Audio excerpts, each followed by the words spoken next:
ሁለቱ ወንድማማቾች ብሩክ እና ሞገስ ታሪክ ሰሩ።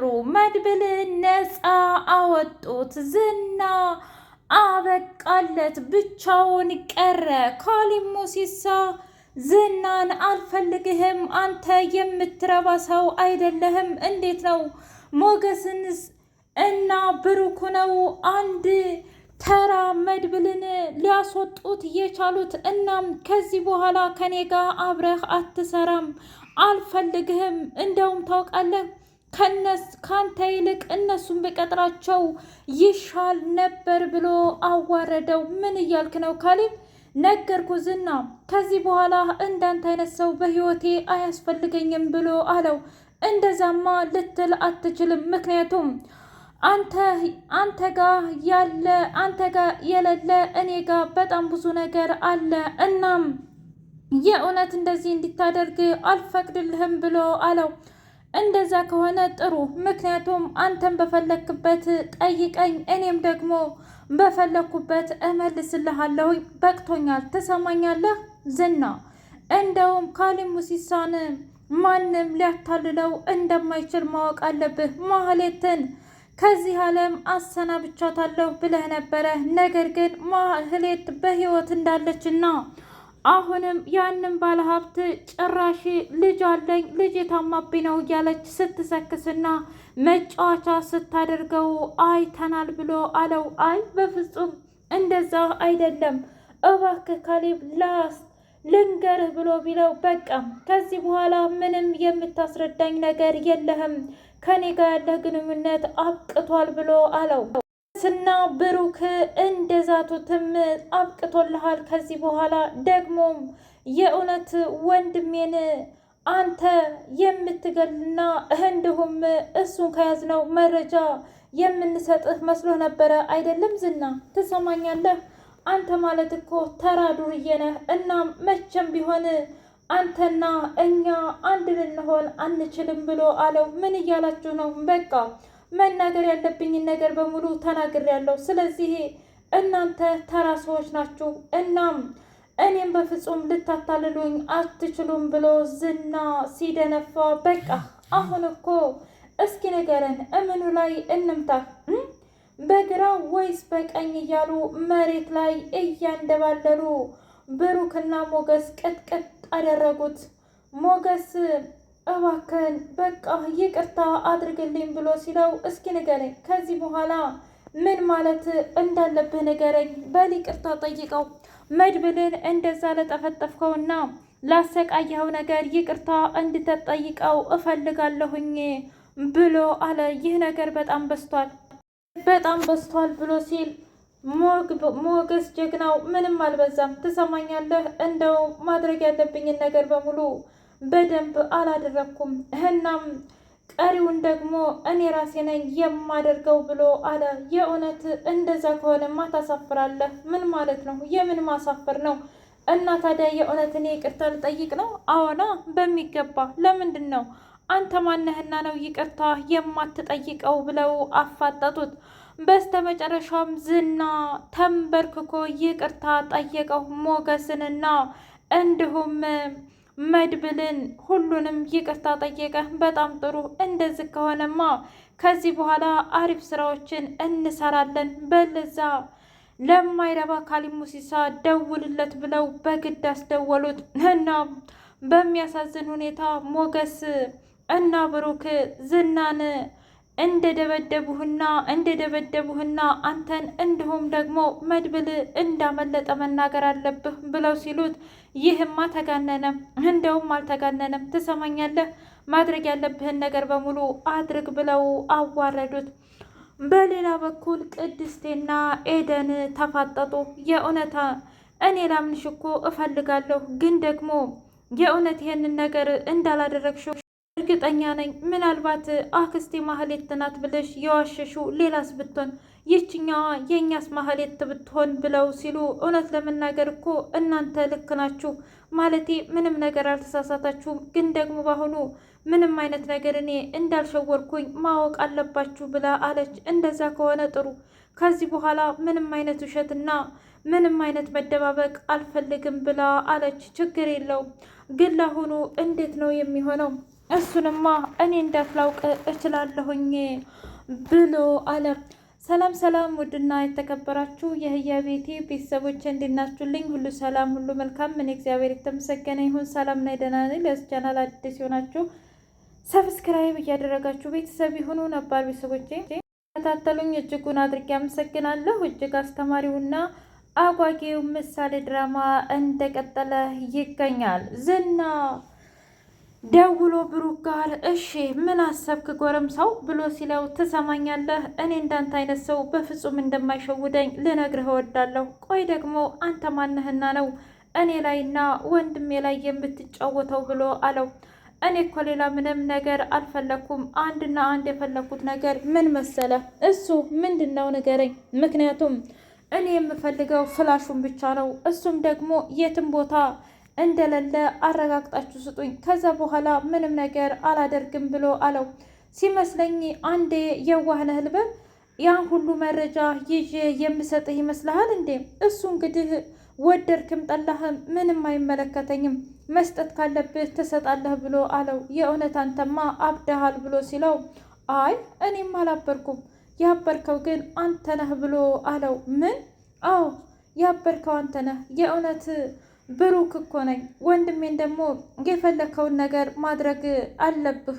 እንደውም ታድለሃል። ምን ማለት ነው? ምክንያቱም መቼም በወንድሜ እጅ መገደልህ እኮ በጣም ደስ ይላል ብሎ አለው። እህና ያንተ መድብል ነው እኔን የሚገለኝ? ስለዚህ እናሳ ታዲያ መጠርጠሩስ? አንተ እኮ በፍጹም አታውቀውም። ማንን ነው የማላውቀው? ወንድሜ ነዋ።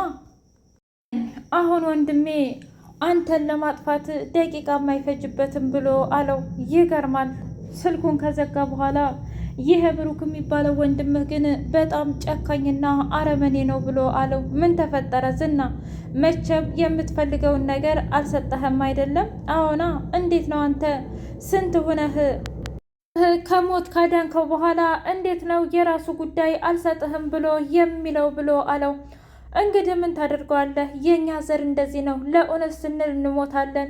ይልቁን ዝና እኔ ራሴ በህይወት ኖሬ አንተን ከማጠፋህ አሁን እድሉ እንዳለህ ለምንድን ነው የማትገለኝ ብሎ አለው። ትሰማኛለህ? የእውነት ያን ሁሉ መረጃ ይዘህ የምገልህ ይመስልሃል እንዴ? ብሩክም ይሄንን አውቆ መሰለኝ የሚጫወትብኝ። አይ ብሩክ እንኳ እውነቱን ነው። ምክንያቱም እኔን ገሎ ብዙዎችን ነፃ ማውጣት አላማና እቅድ ያለው ያንን የመሰለ ነገር መቼም እንደማያበላሽ አንተ ራስህ ታውቃለህ ብሎ አለው። የእውነት እናንተማ እብዶች ናችሁ ብሎ አንድ ጊዜ በጥፊ ሲለጋው፣ በጣም ጥሩ ታውቃለህ፣ ግን ምንም አትረባም። አንተ ማለት እኮ ሚስትህን ተቀምጠህ በዛ ላይ ደግሞ በሐሰት የሰውን ሰው ገላችኋል በማለት የወነጀልክ ሰው ነን። ደግሞ ዛሬ አታስብ። ምን ማለት ነው? ምክንያቱም መስተመጨረሻ ዋጋህን ታገኛለህ ብለው አሉት። የእውነት እናንተማ አብዳችኋል ብሎ ሲል፣ ምን ችግር አለው? ያበርነውም እኮ ባንተ ነው ብሎ አለው። በሌላ በኩል ምሳሌ የሚስኪን አንኳኩታ በሩን ወደ ኤደን ጋር ሄደችና፣ በጣም ይቅርታ እኔ እኮ አስቤው አይደለም፣ ግን ደግሞ ማህሌት ስትይ እማየንና አባየን የምታጠፋብኝ መስሎኝ ነው ብላ ስትል፣ አይ አንቺ እኮ ልክ ነሽ። ምን ማለት ነው? ምክንያቱም ማድረግ ያለብሽን ነገር ትክክል አድርገሻል፣ ደግሞም አልተሳሳትሽም። ምን ማለት ነው? ግን እኮ ትክክል አይደለሁም። አይ ማለቴ እኔም ባንቺ ቦታ ብሆን እንደዛ ነበር የማደርገው። ምንድን የሰማሁትን ነገር እናገር ነበር። ምክንያቱም ቤተሰቦቼ ከሚመቱ ይልቅ ሚስጥርን አውጥቼ መናገር እንመርጣለሁ። ምሳሌ እና ታዲያ ለምንድን ነው የምታለቅሽው? ኤደን ልጅሽ ናፈቀችሽ እንዴ ብላ ስትላት፣ አዎ በጣም ናፍቃኛለች። ታዲያ ምን ችግር አለው? ምን ማለት ነው? ማለቴ እዚህ ጥሪያትና አብረን እንጫወታለና፣ ግን በማን ቀድር ናት ብላ ስትል፣ ልክ እንዳንቺ ናት። ወይኔ እንደዚያ ከሆነ እኮ አብረን መጫወት እንችላለን፣ አምጫት ብላ አለች። ችግር የለውም በፈለኩበት ሰዓት ሂጅ አመጣታለሁ፣ ግን አንቺ ደግሞ መጨነቅ የለብሽም ብላ አለቻት። አታልቅሽሽ ኤደን፣ ይቅርታ በድጋሚ ብላ ስትል፣ ይገርማል በጣም የዋህ የሆናችሁ ቤተሰቦች፣ ለእናንተ ይህ አይገባም ነበር፣ ግን ደግሞ እመኑኝ አንድ ቀን ነፃ አወጣችኋለሁ ብላ ስትል፣ ምሳሌዬ ምን እያልሽ ነው? አረ ምንም አላልኩም ምሳሌዬ፣ ያው የልጅንና ያንችን ነገር ግራ ገብቶኝ እኮ ነው ብላ ወሬውን ለመሸወድ ሞከረች። ብሩክና ቅድስቴ ተፋጠጡ። ቆይ ለምንድን ነው እንደዚህ የምታደርገው? ለምንስ ነው የልብ ልብ የምትሰጠው? አሁን እስኪ ንገረኝ። ማን ይሙት ሞገስን አሳልፈን አንሰጥም መቼም፣ እና ደግሞ ያንንም ደብዳቤ አንሰጥም። ታዲያ ቀስ ብለህ ከማናገር ይልቅ እንዴት ነው እንደፈለክ አድርገው ብለህ መድብልን የምትሰጠው? መድብል እኮ ለኛ በጣም ብዙ ነገር አድርጎልናል፣ ወንድምህ እኮ ነው እያለች በጣም ጮኸችበት። ውይ ውዴ አታስቢ። ምን ማለት ነው? በእርግጥ እኮ እኔም ፈርቻለሁ። ምን? አዎ እውነት ለመናገር እኔም ፈርቻለሁ፣ ግን ደግሞ ዝና የልብ ልብ እንዳይሰማው ብዬ ነው። ምን ታዲያ የእውነት እንደዛ ይሻላል ብለህ ነው? አዎ እንግዲህ ምን ላድርግ? ማለቴ ማድረግ ያለብኝን ነገር በሙሉ በዚህ መንገድ ካልሆነ በስተቀር ልፈታው እንደማልችል ስለገባኝ ነው። በቃ ይዞሽ፣ ለማንኛውም አትጨነቂ ብሎ አላት። ለምንድን ነው የማልጨነቀው? ልጁ እኮ መድብል ነው ብላ አለች። አታስቢ ወንድሜ፣ ሁሉም መቋቋም ይችላል። ግን ደግሞ አንድ ነገር አለ። ምንድን ነው እሱ? ምክንያቱም ይህንን ነገር የምናውቀው እኛ ብቻ ነን። እንዴት ነው ከእኛ ቤት ይሄ ሚስጥር ሂዶ እሱ ጋር የደረሰው? እያሉ ኤደንን ፊት ለፊት ሲያዋት፣ እባካችሁ እኔ ምንም ነገር አላደረግኩም እመኑኝ እያለች መታገል ጀመረች። ከዛ እንጥልጥል አደረጋትና ማንን እንድጠረጥር ነበር ታዲያ? መቼም ቅድስቴን የገዛ ሚስቴን አትይኝም ወይስ ደግሞ የገዛ ልጅን? እስኪ ንገሪኝ። አይ ምንም። እንደ አጋጣሚ ስልኳ ጮኸና ማህሌት ድብና አድርጋ ታለለያቸው። አክስቷን መስላ ሌላ ቀጣፊና ለባ ሴትዮ፣ እንዴ ልጅሽ መተሽ ለምንድን ነው የማትረከቢኝ? አሁንስ መኖር አስጠልቶኛል። ያንቺን ልጅ እድሜ ዘላለሜን እንዴት እሸከማለሁ? እያለች ጮኸችባት። ብሩክና ቅድስት ደንግጠው ምን ማድረግ እንዳለብን አናቅም፣ እንደትም ይቅርታ እንደምንጠይቅሽ አናውቅም፣ በጣም ይቅርታ ብለው አሏት። አይ እናንተ ባደረጋችሁት ነገር በፍጹም አልተናደድኩባችሁም፣ ደግሞም ትክክል ናችሁ ብላ አለች። ምኑ ላይ ነው ትክክሉ? በቃ አሁን ምንም ማለት አልፈልግም፣ ገብቼ መተኛት አለብኝ ብላ እምባ ደም እያለቀሰች ተኛች። ማህሌትን ታውቂያለሽ፣ እንዳንቺ አረመኔና ጨካኝ በህይወቴ አይቼ አላውቅም። ደግሞም አንድ ቀን እጄ ላይ ትወርቂያለሽ፣ ያኔ ከጎዳና ከማነሳሽ ምን ነው እዛው በሞትሽ ብላ አለቻት። እሱ እንግዲህ ያኔ ቀረ፣ ብተይኝ ይሻልሽ ነበር። እኔ ማለት ገና ያልታወቅኩኝ ገና ያልወጣሁኝ ሰይጣን ማለት ነኝ ብላ እራሷን በራሷ አመነችላት። ውድ ህያቤቴ ቤተሰቦቼ እናንተስ በምሳሌ ድራማ ላይ ምን አስተያየት አላችሁ? ማለቴ የእውነት ኤደን መጋለጥ አለባት ወይስ ደግሞ በዚህው ቀጥላ ፍላሹን ትሰጥና መድብልን ታስገድለው ይሆን? እስኪ ሀሳብ አስተያየታችሁን ኮሜንት ላይ ጻፉ። በሌላ በኩል ማህሌት አረመኔና ጭካኔዋ ይበቃል። በዚህ ልክ ጥላቻና አብረሹ እደሪ ብላ ኤደን